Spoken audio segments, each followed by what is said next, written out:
Hola, ¿cómo están? Buenas noches, espero que se encuentren bien.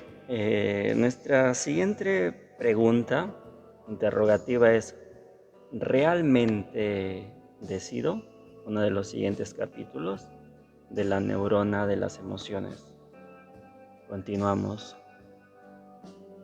Al principio del libro hicimos una pequeña mención al libre albedrío, esa sensación que tenemos de poder decidir las cosas en base a nuestra libertad.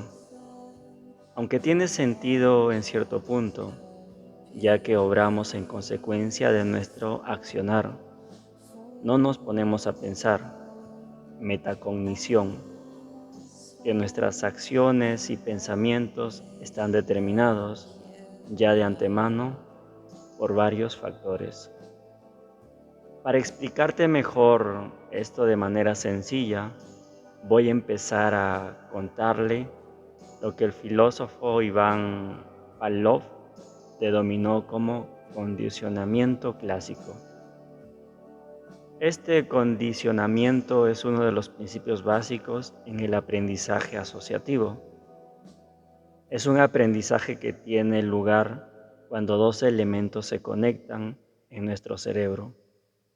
Por ejemplo, si asociamos fin de año con irnos de vacaciones, descubriremos por qué nos agrada esta fecha del año. Lo mismo si asociamos un despertador con levantarnos temprano. Esta capacidad de asociar ideas y objetos hacen que sencillamente no sean como Dread Barrymore. Es como si fuera la primera vez que padecía de amnesia anterógrada, lo que le dificulta el aprendizaje de cosas nuevas a través de los recuerdos. En la década de 1980, Iván observó cómo los perros salivaban, respuesta no condicionada. A partir de ahora, cuando veía la comida, estimuló no condicionado. A partir de ahora, luego de observar esto, decidió hacer sonar una campana de mano, un estímulo neutro, estímulo condicionado. Cuando les daban de comer a los perros una y otra vez, el resultado, los perros comenzaban a salivar cuando escuchaban la campana de mano, respuesta condicionada, sin que la comida estuviese presente. Habían asociado la campana con la comida. Seguramente a nosotros nos pasa lo mismo con la hora de salida de nuestro trabajo o el timbre de recreo cuando estábamos en la escuela. Otro ejemplo que traigo del condicionamiento clásico tiene que ver con nuestro órgano por excelencia para viajar en el tiempo, el bulbo olfatorio. Cuando asociamos un perfume o un aroma a una persona en particular, al amor de tu vida, a tu madre, padre o a tu abuela, ¿quién no sintió el aroma de un guiso o unas pastas y automáticamente trajo a su abuela a la mente? O en el otro lado de la vereda, terminaste muy mal con tu expareja y el aroma de ese perfume tan característico te trae sus recuerdos cuando le sentís en otra persona. Hay personas con las que no tenemos química o personas que nos caen mal. En resumen, es un patrón de estímulo y respuesta, donde asociamos un evento determinado con otro y se manifiesta una conducta esperada por él, por simple asociación de eventos en la memoria. Para mencionarte rápidamente, el condicionamiento operante está dado por el aumento o disminución del estímulo, con base en un patrón de premio o castigo, en lugar de la asociación de estímulos. Este tipo de aprendizaje se basa en el desarrollo de nuevas conductas a partir del esfuerzo, positivo o negativo, recompensa o castigo, de las deseadas y de las no, indeseadas. Ahora que entiendes un poco y sencillamente cómo funciona el condicionamiento clásico, podremos parar y reflexionar un poco en la pregunta que daba inicio a este apartado. ¿Realmente decido? Para entender un poco más de lo que te digo, vamos a adelantarnos en el mundo de las creencias y los juicios, algo que volveremos a tratar en el capítulo 2. Las creencias son parte de un estado mental. Aquello que crees que o supones que es verdadero o probable son parte de tu día a día, la forma y la manera en la que nos movemos, observamos y decidimos. Son parte de tu psiqui dentro de la teoría de Freud. Podríamos decir más o menos que tus creencias son parte del superyo. En una forma sencilla de explicarlo sería el angelito de tu hombro, el encargado de los valores y normas que has sido adquirido de tus padres o tus figuras de apego en la infancia o quienes te criaron y de la experiencia de tu vida. El ello, el que hace referencia a Freud, son los instintos de pulsión y tensión, la necesidad de descarga de energía. Sería el diablito de tu otro hombro, y el yo sería el mediador entre ellos dos. El estado de conciencia que decide, pero muchas veces, si nos percatamos de ello, de que las decisiones que tomamos para nada son conscientes. Las creencias son parte de tus estados mentales, aquellos que crees que supones. Te daré otro ejemplo. Imagínate a un niño de 4 o 5 años que le encanta correr, que le encanta abrazar a sus padres apenas los ven, que le encanta saltar y ser demostrativo con lo que siente. Un día la madre de este niño, mientras trabaja, pensaba en qué cocinar a la noche cuando llegue del trabajo. Se le ocurrió hacer una rica tortilla de papa, pero después de 10 minutos se acordó que el día anterior había utilizado todos los huevos, por lo que debería pasar por el supermercado. Cuando salió del trabajo, salió corriendo lo más rápido que pudo al supermercado antes de que cierre. Llegó 2 minutos antes de que bajaran las persianas, compró los huevos y lo que necesitaba para hacer esta maravillosa tortilla que tanto le gustaba a su marido. Cuando llegó a su casa, abrió la puerta. ¿Cómo podía con el maletín en la mano, una bolsa del supermercado en la otra y los huevos haciendo equilibrio para que no se le cayeran? Pero apenas pasó la puerta, escuchó unos pasitos que venían a toda velocidad. Su hijo, que la había extrañado todo el día, saltó a ella y lo abrazó con gran "Mami, llegaste". Pero en las cosas del destino, los huevos perdieron el equilibrio y cayeron al piso. No se salvó ni uno. Ahora imagina conmigo qué le podría haber dicho la madre después de un día agotador, donde su jefe le gritó, donde estuvo corriendo para llegar al súper y le dolían los pies. Claro, no fue nada bonito. Los padres, madres muchas veces no podemos gestionar las emociones frente a nuestros hijos, algo que trataremos después. Empezó con: no te preocupes, no te puedes quedar quieto un segundo, siempre saltando de acá para allá. Tenés que abrazar más despacio. Recién llego y no me dejas ni un segundo tranquilo. A tu papá no la abrazas así. Tenés que ser más tranquilo. Imagina todas esas bombas lanzadas a un pequeño que extrañó a su madre durante el día. Claro que los adultos racionalizamos todo y no somos conscientes que las simples palabras o frases que para nosotros son normales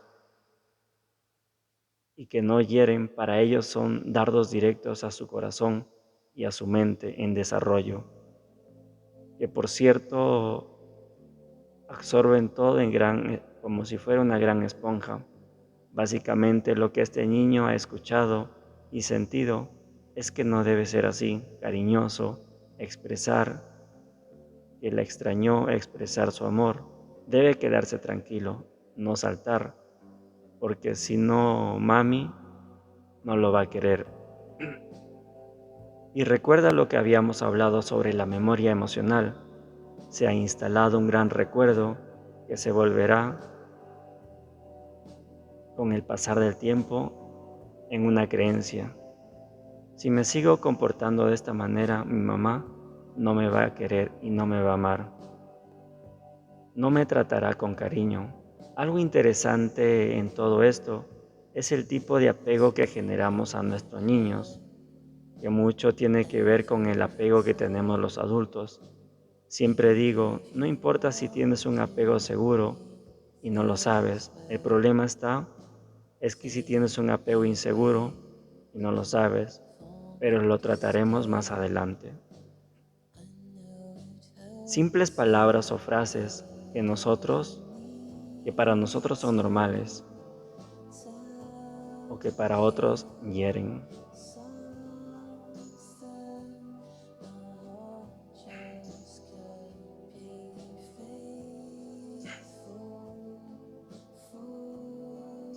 Ahora quiero darte un poco de claridad en cuanto a algunas creencias que se generan en en nosotros cuando somos niños, desde un lado psicológico. Nuevamente Freud observó que ciertas conductas de adultos nada tenían que ver con la realidad que habían experimentado de niños, lo que llevó a diferenciar en realidad y realidad psicológica. Para seguir con esto y que lo entendemos de manera más sencilla, sigamos con el ejemplo del niño y los huevos. La creencia que adoptó el niño, debido a su conducta y a las palabras de su madre, lejos estaban de poder entenderse desde la perspectiva e inocencia de un niño, el cual no estaba consciente que operaba muchos factores para que su madre desatara una cataratas de dardos emocionales. El niño no sabe o no entiende que la madre estaba muy cansada, que había pasado por momentos de estrés en su trabajo, que su cuerpo estaba en modo de alerta, preparado para atacar, defenderse o huir, que había estado en las corridas tratando de comprar todo para llegar y cocinar, algo que cualquiera puede llegar a sobrepasar si no gestiona sus estados emocionales y de ánimos. Cualquier adulto puede observar que esa persona ha tenido un mal día, como decimos varias veces. Esa era la realidad, pero bajo la inocencia del niño, la realidad psicológica fue otra.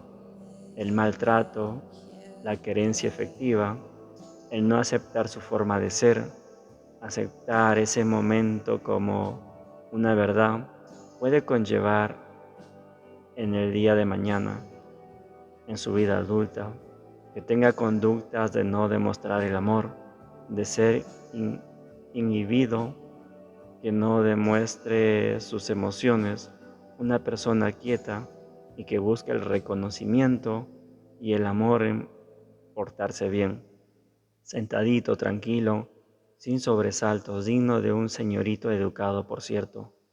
Lejos está todo esto de ser un señorito educado, como decían años atrás. Lejos de esta realidad psicológica de cada uno, ser la realidad que nos rodea. Frente a todo esto, te invito a que puedas ir observando en ti las creencias disfuncionales o limitadas, los juicios internos que puedes distinguir que te llevan a actuar de cierta manera.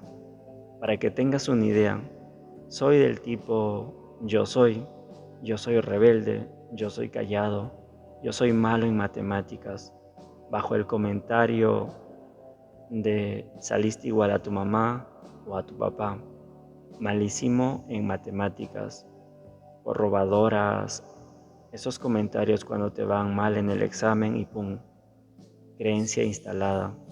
Y cuando puedes distinguirlas, anótalas, las trabajaremos más adelante. Decidimos en la vida bajo patrones estandarizados en nuestra mente, lo que aclaramos. Para finalizar, creo que podemos contestar al menos tener una idea a estas alturas. La pregunta de este apartado, cada uno tendrá una respuesta propia y subjetiva. Claro está, pero quiero dejarte la mía. Creemos que elegimos en base al libre albedrío. Esta libertad que tenemos, pero hasta que no hagamos consciente lo inconsciente, nuestras creencias, juicios, accionar, nunca tendremos la libertad de decidir en coherencia entre lo que pensamos, sentimos, decimos y hacemos. Decidimos en la vida bajo patrones estandarizados en nuestra mente, lo que claramente ayuda para no realizar un gasto energético. Imagina que hagamos un extenso análisis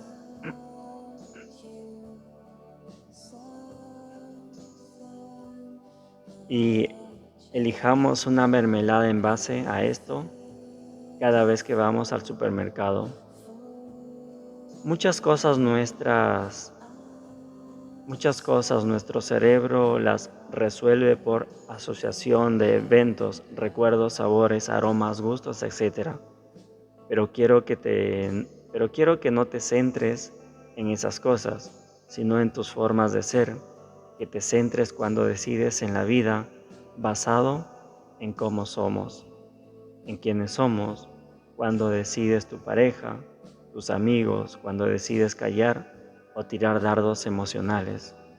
Cuando decides la relación con tus padres, etc., hay muchísimas formas de ser: amoroso, controlador, introvertido, extrovertido, reservado, energético, detallista, obsesivo, asertivo, independiente, terco, testarudo, descuidado, despreocupado, vergonzoso, estricto, etc. Cada una de las formas de ser que puedes observar forman parte de tu personalidad, de cómo te fuiste esculpiendo para ser la obra de arte que eres, porque no me quedan dudas que es así. Eres una obra de arte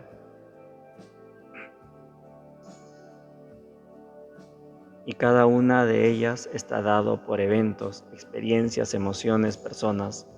Las positivas son buenas, valga la redundancia, te ayudan, te empoderan, pero son fáciles de distinguir.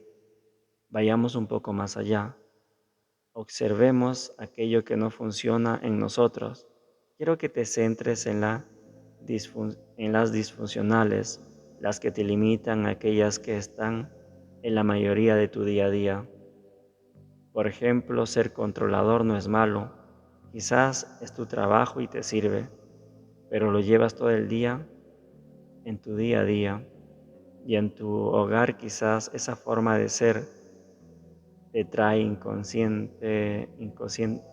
inconvenientes, pero no son consciente, pero no sos consciente de eso. Se ha instalado un gran recuerdo que se volverá con el pasar del tiempo.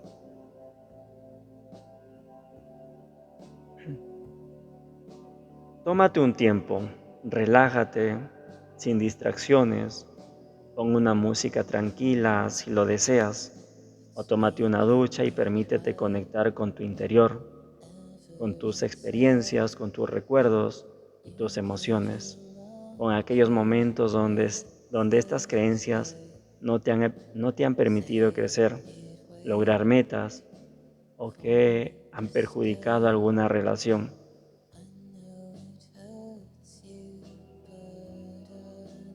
Para tratar de identificar estas creencias y poder observar de dónde vienen, solo identifícalas. Luego las trabajaremos un poco para desarticularlas. Luego que te permitas este momento contigo, notarás que hay un alivio en ti, un camino en tu mente, porque cuando nos damos cuenta de estas creencias y las traemos a la luz, nuestro cerebro empezará a operar de manera diferente y los cambios químicos físicos en él serán reales. Notarás que empiezas a vivir y decidir de otra manera, con otros lentes desde donde observas la vida. Nuevamente como al principio y luego de este apartado te abrazo. Según Robert Bolt, una creencia no es simplemente una idea que la mente posee, es una idea que posee a la mente. Teoría elaborada por Burchard Frederick Skinner, psicólogo estadounidense. Nuestro siguiente capítulo es una de las grandes preguntas. ¿Es posible? ¿Es posible lograr cosas? ¿Es posible creer? Todo lo imposible existe para ser posible. Es posible.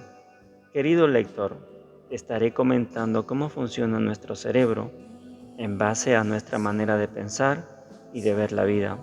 Seguramente escuchaste del efecto placebo y si no lo conoces o no lo has escuchado, te realizaré una pequeña resumen de dónde proviene esto y cómo funciona. Para esto me serviré de los conocimientos del Dr. Joe Dispenza, los cuales ha plasmado de manera brillante en su libro El placebo eres tú. La palabra placebo proviene del cerebro latino placio, placere, que significa dar placer, agradar, deleitar, y tiene sus orígenes durante la Segunda Guerra Mundial, donde el protagonista de esta historia es el cirujano estadounidense Henry Beecher, quien prestaba sus servicios como médico. En un momento dado, Beecher necesitaba operar a un soldado que se encontraba grave, pero no contaba con morfina, droga opiácea utilizada como analgésico. Estaba preocupado en que el paciente terminara colapsando del dolor. En ese instante, una enfermera llenó una jeringa con solución salina y se la inyectó al paciente sin decir nada. El soldado pensaba que le estaban administrando la droga para calmar el dolor. Para sorpresa de Beecher, pudo realizar la intervención cirujánica con éxito, y el soldado apenas se quejó del dolor. Impresionante, ¿no? ¿Cómo te imaginarás? La solución salina fue la protagonista en más de una intervención en ese hospital de campaña. Luego de esto, Beecher, además de realizar publicaciones médicas, instalaba un nuevo método de investigación científica que dividía al azar a las personas participantes de los estudios en dos grupos diferentes para que recibieran los medicamentos activos y los placebos. Este estudio hoy se conoce como ensayo clínico randomizado. Para que el efecto placebo no altere los resultados, se hace el estudio con lo que se conoce como doble ciego, es decir, ni los participantes ni los investigadores saben cuál pastilla o inyección corresponde al medicamento activo y cuál al placebo. Existen ensayos hasta con triple ciego. Ni los participantes, ni los observadores, ni los analizadores de las muestras saben a qué corresponden cada cual medicamento, activo o placebo. Un estudio realizado en el 2004 en la Universidad de Michigan, Estados Unidos, demostró que el efecto placebo se encuentra muy relacionado con las endorfinas, uno de los analgésicos naturales del cerebro. En el estudio que se le inyectó una solución inofensiva pero dolorosa a los participantes, mientras sus cerebros eran estudiados por un escáner. Luego se les ofreció a los participantes un calmante para el dolor. Al menos ellos pensaban eso. Increíblemente, todos ellos experimentaron una disminución de dolor luego de haberles sido administrado el placebo. En el escáner pudieron observar que hubo cambios en la actividad cerebral, en áreas relacionadas con el dolor y los receptores de las endorfinas. La expectativa que tenían al tomar el analgésico activaba las zonas del cerebro encargadas del dolor, minimizando de este modo la sensación del mismo. Otro ensayo similar tuvo lugar con John Levine, quien dio placebos en lugar de medicamentos como analgésicos a pacientes que se les había extraído la muela del juicio. La mayoría afirmó sentirse mejor luego de haberles sido suministrado el medicamento. Luego de este, les suministraron un antídoto para la morfina que bloquea los receptores tanto de la morfina como de las endorfinas en el cerebro y sorprendentemente volvieron a sentir dolor. Esto quiere decir que su propio cuerpo estaba generando las endorfinas como analgésicos, pasando de un cambio meramente psicológico a un cambio fisiológico también. La aplicación de una sustancia inútil estimula la corteza frontal, el núcleo accumbens, la sustancia gris y la amígdala. Todo este proceso ha sido demostrado en pacientes con enfermedades a largo plazo, como el Parkinson, por ejemplo. Esto quiere decir que su propio cuerpo estaba generando las endorfinas como analgésicos.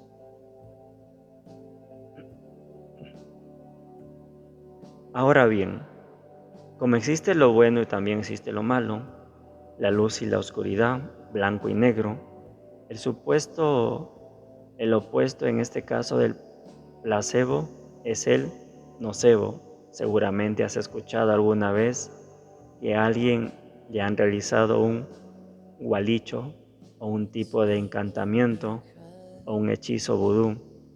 Y esto tiene que ver en cierta manera con el efecto nocebo. Nocebo en latín significa dañar, y de hecho el nocebo es una sustancia inerte que produce efectos perjudiciales por el solo hecho de creer o esperar eso que genere un daño. En los estudios clínicos este efecto se experimenta cuando se le dice a los participantes que el medicamento que le están por suministrar